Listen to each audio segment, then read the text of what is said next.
So we'll start with threading in Java. The concept of threading is very important for a programmer. Till now, whatever programming we have done, we have unknowingly used the concept of threading. We didn't know that thread exists in a program. Indirectly, we have used the concept of threading. But what used to happen is, in earlier programs, there used to be a single thread present in a program. Now we are talking about creating multiple threads in a program. Now what is a thread? What is a single thread? What are multiple threads? To understand that, let me show you a simple C program. Now when I show you a simple C program of say 5-10 lines, when the execution begins, each and every line is executed in the sequence it has been typed in the program. So let's say it starts from the first line, then second line, then third line, then you encounter a loop. Now inside the loop, the program execution repeatedly re-enters till the condition specified is true. Now when I talk about a program execution, I mean to say a thread is getting executed. In normal language we say the main program is getting executed. What happens in the span of execution is every statement is executed one by one.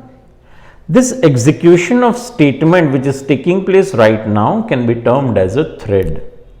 In simple words, I can tell you people is that till date, every time there used to be a main thread in the program, whether it's C or a C++ or a Java program, a main thread used to exist.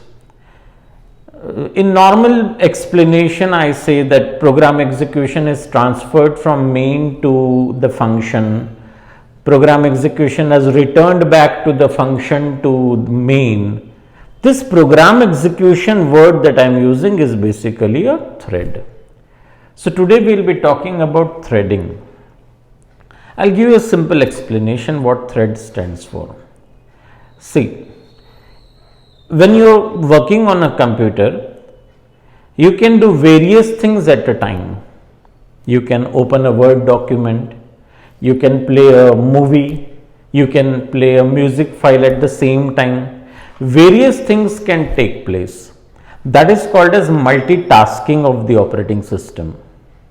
But when you think about a program, only one operation is taking place at a time. I wish to perform various operations at the same time, which is practically impossible for a programmer to think, because if one part of a program is getting executed, the remaining parts are suspended. Let's talk about main and function again. When main is getting executed, the function is not getting executed. Similarly, when a function is getting executed, main stops. So both the programs are getting executed one by one, but they are never getting executed simultaneously, because there is a single thread present in your program, and which I'll conveniently call it as the main thread. So today we are talking about creating multiple threads. Java allows you to create more than one thread apart from the main thread. I'll just try to show you something. Let us say I type a simplest of C program for you.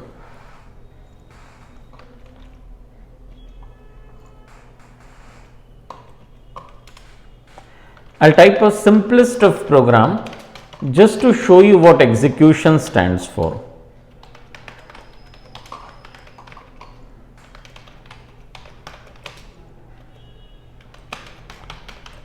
This is the same program from where I started with programming.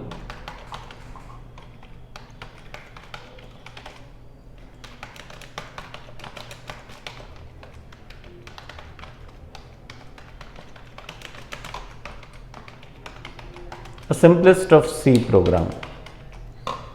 I won't write down anything fancy for you today. I have written a simplest of program. How this program is executed is, first this line will be executed, followed by the execution of this line, followed by the execution of this line, and so on. I'll try to just show you it over here. This green line is where the program execution is right now. Variables are declared, screen is cleared, printf got printed, program is now stuck onto scanf. Now, till now, integer declaration, screen clear, printf has been executed. You can see on the output screen, enter two numbers is already printed. Now, the program is waiting on the scanf part. Now, in this scanf, if I enter two numbers, these two numbers would be accepted, num1, num2 will be added into sum. What you have to understand is, right now the program execution is on the arithmetic statement where sum is num1 plus num2. This program execution is called as a thread. I'll show you one more thing. I'll just make a few changes in this program itself. I'll just type down some random thing for you. I'll define an integer variable. I'll write down a while loop for you.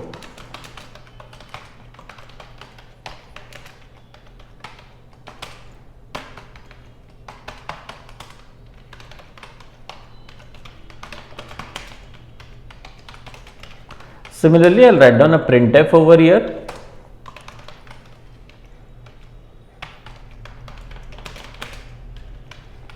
Now, again try to understand execution of program. Variable declaration took place. Right now, I am on the screen clearing logic. The program execution is on the screen clearing logic. I would say my thread is on the screen clearing logic. It's right now on the printf.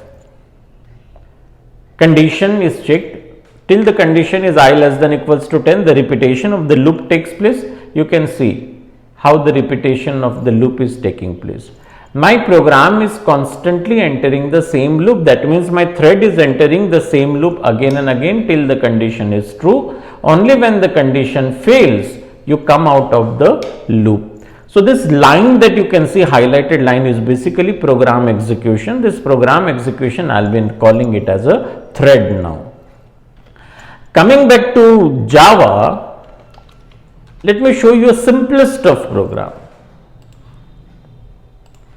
I will type down a very simple program for you today. See, I will type down a class for you.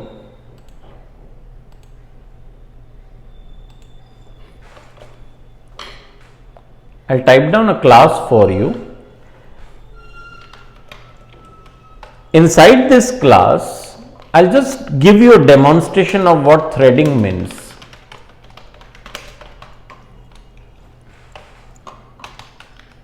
See, what I'll do is, I'll introduce you people to a new class today, a class called as thread. As I told you, one thread is always present in every program, and that thread we refer as the main thread. That is exactly what I am doing over here. I'll define a class thread and I'll try to get the current thread of this program. It's very simple to understand. Thread stands for the name of the class. Current thread is its member function. What this current thread member function does is, it gets you the current thread, which is obviously the main thread, into this object T of the class thread. So, I have tried to get the current thread in my object T, and let me try to show you that T onto the output screen, and you will understand what I am talking about. See.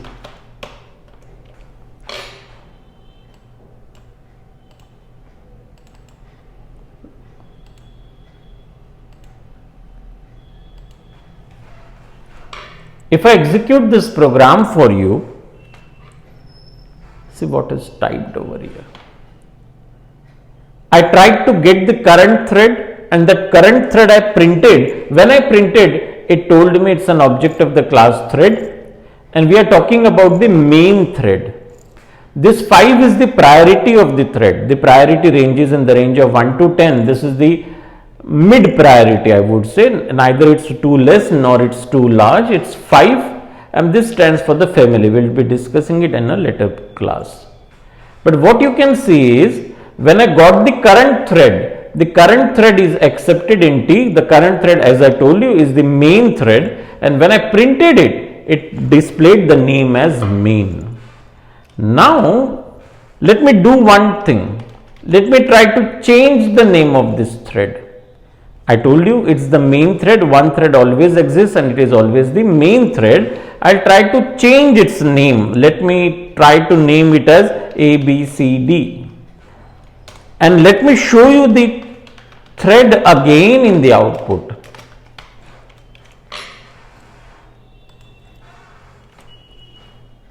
Can you note the change?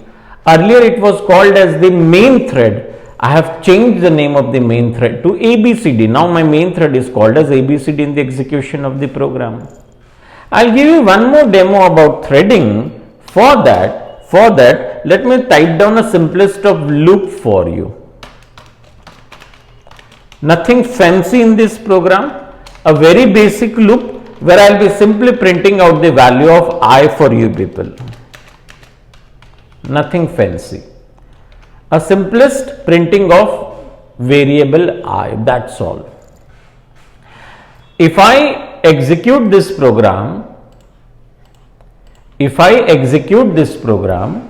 obviously numbers in the range of 1 to 10 will get printed, but it would be printed in a very fast manner. You will be directly getting the output 1 to 10 on your user screen. You can see 1 to 10 on your user screen. Why not do one thing? Let's try to control this thread. As you know, it was the main thread and I tried to rename it as ABCD. Now let's try to control this ABCD thread. I wish to slow down the execution of the program. So here I'll be writing down a new thing for you people. That is, whatever the thread is, let's ask it to sleep. And here let me write down this.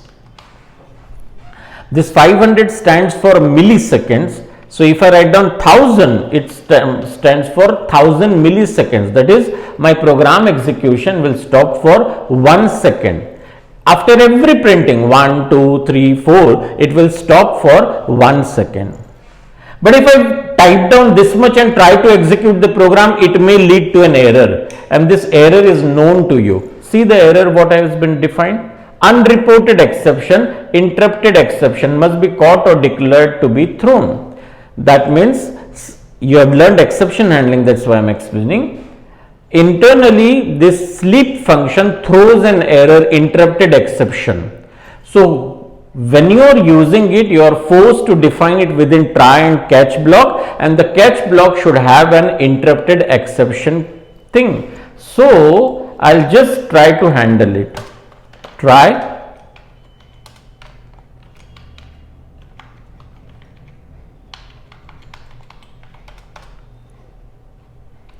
catch, and here I will be writing down interrupted exception E. You can name it anything, the object can be anything. Here I will be writing down thread interrupted. So what new thing is, inside this for loop I have defined a try and catch block, which is trying to handle the error which occurs when the sleep is disturbed. Now see, my program earlier gave me an error. Now if I execute this program, you can see the difference in the output. 1 to 10 is getting printed, but now I have slowed down the execution speed. I have slowed down my thread.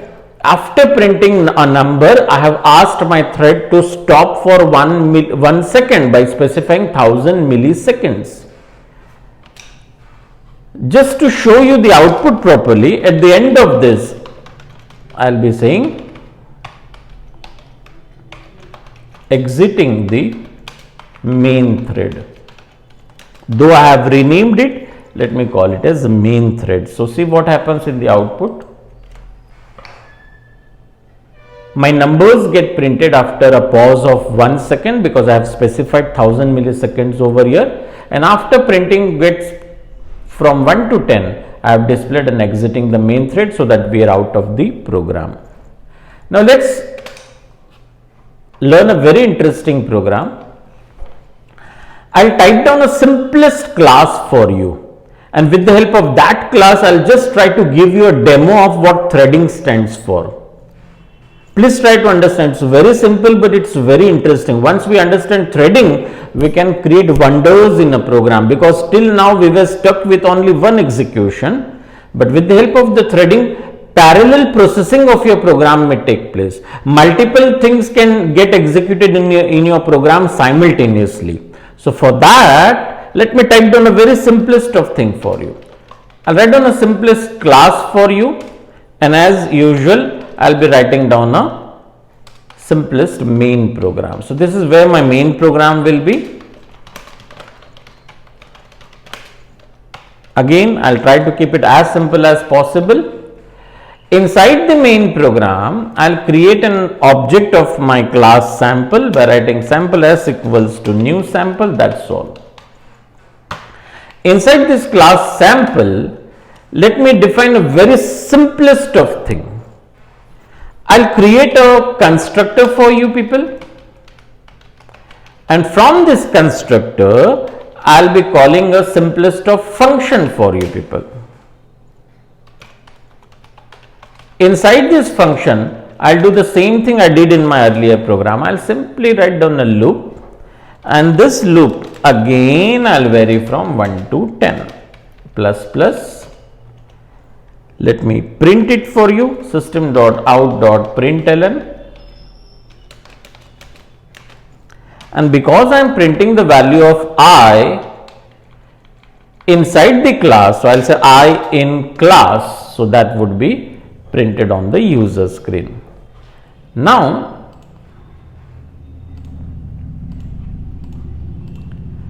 inside the same program,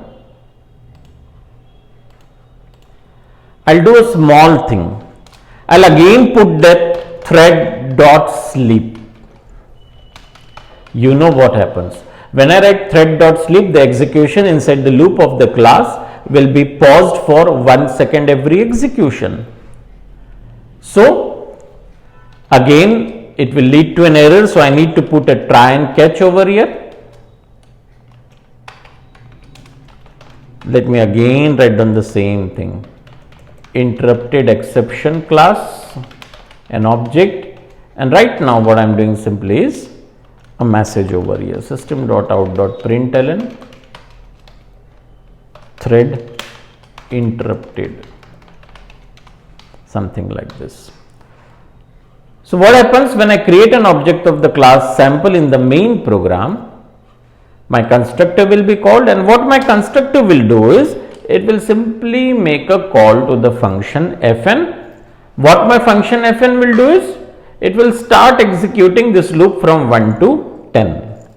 So no difficult logic, no complications in this program, a simplest of program. Okay, I try to execute this.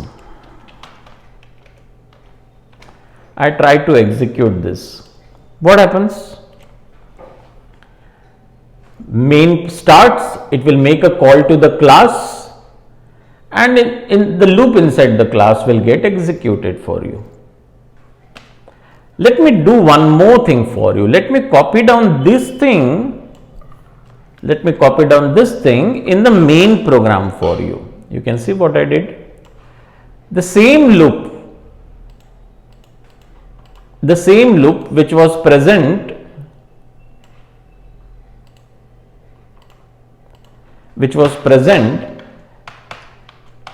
inside the class, I have typed it over here. I have just copied it over here. See what happens. And here I'll make a small change. Instead of I in class, I'll say I in main. Now just imagine how this program will be executed. Because what I have done is I have purposefully put the same loop inside the class also and in the main also. So what are you expecting? Will these two loops get executed simultaneously, or will they get executed one after another? You need to observe it. Let me execute this program. What will happen when I execute? An object of the class sample will be created. It will call the function fn. This loop has to start. But when this loop is executing, let's see what happens to the loop which has been defined in the main program. So let's try to execute this. Observe this, please observe this. Loop inside the class got executed. Main is not getting executed. Main has stopped because either the program execution is in the class or in the main. Now after the completion of the loop in the class, main has started its execution. What is to be understood here is that the program execution cannot be at two places at the same time. Like as a person, either I can be sitting here or I can be at my home. I can't be present at both the places. Same thing is happening over here. The thread is present either in the class or the thread is present in the main program. When it is present in the class, main is suspended. When it is present in the main, class is suspended. So the output clearly shows me what is happening. Either the main is getting executed or the class is getting executed. Now you may think, why did the class got executed first and then the main got executed? I'll show it in a very simple way. This line which was defined initially, I'll put it at the end. So now what will happen? The main thread will get executed, the main loop will get executed from 1 to 10, followed by the things defined in the class. So see, now main is getting executed, class is suspended right now, it is inactive, and once the loop of main is completed, because of this line, the loop of class got started. So either main or class, that was quite obvious. This is what we have learned programming till now. But today we will be trying to do a simplest of thing, and this is very interesting. This is very interesting. I'll copy down this program. The same program. I have not made any changes in this program right now. I have copied the same program. Okay.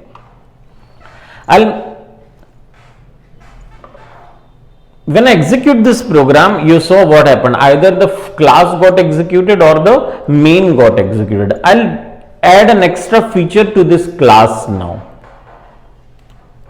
Here I tell Java that this class sample should have the capabilities of an extra thread. So now main as well as an extra thread would act in my program because I have added the threading capabilities to my class called as sample. Now there is one simple thing to understand which is new for you people is this class thread, when I extend in my class, it adds the threading capabilities in my class. Now when the threading capabilities are added, I need to write down this fn as run. Whatever thing you need to get processed along with your main thread, that things must be defined in the run function. But this run function has to be activated. It has to be run. So for that, I will define a function called as start. Now what start does for me is, it gives a call to the run function. For a layman, I would say that I have just renamed my function as run, and run has been called with the help of start. Now you must have seen marathons on TVs or a race on TV. A guy with a pistol, he fires the pistol and people start running. So this is where the firing took place, start, and the people started running. The same program which was written earlier, I have tried to write over here. Three new things I have done. I have extended thread, I have said start, and start, as I told you, is basically an initiation of the function called as run. So it's my same program, the same program which was written earlier where either the class was getting executed or the main thread was getting executed. Let's see what difference has it made. You must have understood that run and start are part of my class thread. The same program I'll again execute for you. If you understand the output, you already know what threading stands for. What was happening earlier? Either the class was getting executed or the main was getting executed. Now what is happening? Class and main both are getting executed simultaneously, and that is why we are learning threading. Because in my single program, two things are getting processed simultaneously. Earlier it was only one process that was taking place, either in the main or in the class. But now this output clearly indicates that two things are taking place. Class is also doing its work, main is also doing its work. No one is waiting for anyone. That is the beauty of threading. The best example I can give you for threading is our human body is consisting of various parts internally. Each part is doing its own job. None of the part is waiting for another part to complete its job. Every part is doing its job on its own. Heart is pumping blood, kidneys are doing their job, lungs are doing their job, brain is doing the job, stomach is doing the job. Every part is acting independently. Each part is doing its work on its own. No part is waiting for another part to stop its execution. The same thing can be seen in the output of the program. Multiple activities are taking place simultaneously in my single program. Before threading, what was the picture? Either main or class. After threading, what you can see is class and main are getting executed simultaneously. What I have introduced you people here is to the class called as thread. Now threading can be implemented by two options. Either extend the class thread, or there is another option where I can implement an interface called as runnable, where it is not possible for you to extend the class thread, because you know Java doesn't support multiple inheritance. So if the class is not able to extend another class called as thread, there is always another option of implementing a runnable interface that I will be explaining you in the next class. Thank you.